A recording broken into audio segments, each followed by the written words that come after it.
season 1984-85 was a highly significant one for Imran. His mother became ill with cancer, and he took his first tentative steps back onto the cricket field. When Imran came back into the side, and once he had his confidence in his leg, he was as influential and important a cricketer as he had been before the injury. And through 1985 to 1987, Imran was once again probably the greatest all-rounder in the game at the time. Imran played a key role in New South Wales' 1984-85 Sheffield Shield victory, performed well in the ensuing World Championship of Cricket, then produced a superb spell of 6 for 14 from 10 overs against India in a one-day tournament in Sharjah. In 1986-87, Imran, restored to the captaincy, led Pakistan to its first ever Test series win against India in India. He made 135 not out in the first Test, but he decided that 1987 would be his last year in international cricket. The India-Pakistan rivalry has been often compared to the Ashes, but the cricket hasn't been like the Ashes because the cost of defeat has always been greater than the rewards of victory. You know, if you lost a series, you almost always got sacked as captain, and the players' careers finished if you did badly in an India-Pakistan series. In 1987 at the Oval, Imran led Pakistan to an unassailable lead in the Test series against England. In the last match, he ensured the series victory, the first for Pakistan and England, with an imperious 118. 100 in what he says will be his last Test match. A great performance from Imran Khan, beautiful innings. Following his personal triumph against England, Imran led Pakistan in the 1987 World Cup. But the unfancied Australians upset the Pakistanis in a semi-final and went on to win the series. Imran's career was over, or so he thought. Javed Miandad led Pakistan to a home series win over England in 1987-88. But it seemed the whole country wanted Imran Khan to return. Javed resigned the captaincy, and Imran made his comeback for an outstanding 3-Test series against the West Indies. Imran was persuaded, as he says, against his better judgment, to come back and play in that series. And the series turned out to be one of the finest series of the 1980s, which Pakistan, for a fair part of it, looked as though they would prevail, but in the end, the series ended with a 1-1 draw. We were the only team at the time who always came close to the West Indies to beating them but never could, and I think we really played amazing cricket there. The first Test we won, the second Test match we draw, and the third Test match we lost. So it was a very close series, and West Indies in 86-88 was one of the best sides in the world. It was very difficult for any team to even come closer to West Indies, and the Pakistan team did under Imran. I think Imran Khan gave a calmness and a direction to a cricket team. And they were one team that actually matched the West Indies home and away for Test matches when he was in charge of Pakistan. Imran ended his Test career with a win over Sri Lanka, and then led Pakistan to victory in the 1992 World Cup. He's beaten the mid-off fielder for 4 more. Good shot. That's his 50. 88 balls for his 50. Throughout 92, you could see the force of Imran's personality really carrying Pakistan. They had a lot of good players, but they lost 3 out of their 5 matches, and you know, one more loss, they were out of the tournament.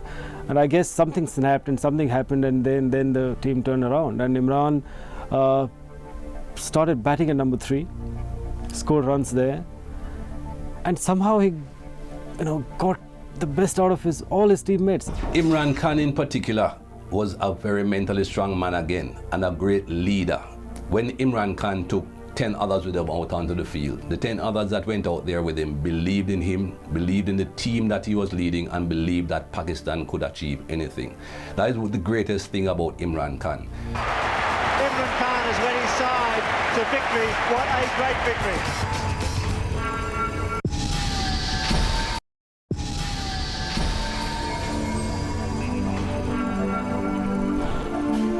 In retirement, Imran set himself the monumental task of raising the money to build a cancer hospital in Lahore in memory of his mother. As he fought to raise funds for the hospital, Imran became a focus, a champion for Pakistan's underprivileged. By 1997, he was campaigning for political office. Every cricketer wants him to succeed. Most of the Pakistanis do want him to succeed, but it's a different ball game, politics. You know, he sounds very positive, and I hope that you know, he in a political setup can make a contribution as he did in cricket. Not many people manage to become more famous after being cricketers than they were as cricketers, but Imran has managed that. He's become a strident politician in Pakistan. He was one of the most fervent opposers of the Musharraf regime, and his movement for democratic change has never quite taken off politically, but he has put him in the spotlight. Basically, he's possibly the global spokesman for Pakistan politics these days. He of course married a socialite, Jemima Khan, Jemima Goldsmith as was, and so for a time he was very much on the social whirl in London and everywhere else that social whirls occur, and he was and also charity-wise, he established a cancer hospital in memory of his mother who died of cancer, generating huge funds. I think right now Imran has been doing amazingly well in charity with his hospital, SKMT, Shaukat Khaner Memorial Trust, where poor people get free treatment, cancer treatment, which is very expensive, and for that he has to raise money all year round, every year round, about $40 to $50 million, I reckon, if I'm not mistaken. And as far as in politics, I think people are taking him seriously now. He speaks from the heart, and one quality I know Imran, and I can vouch for him, that he's a very honest person, and I think honesty is a big requirement in our politics back home.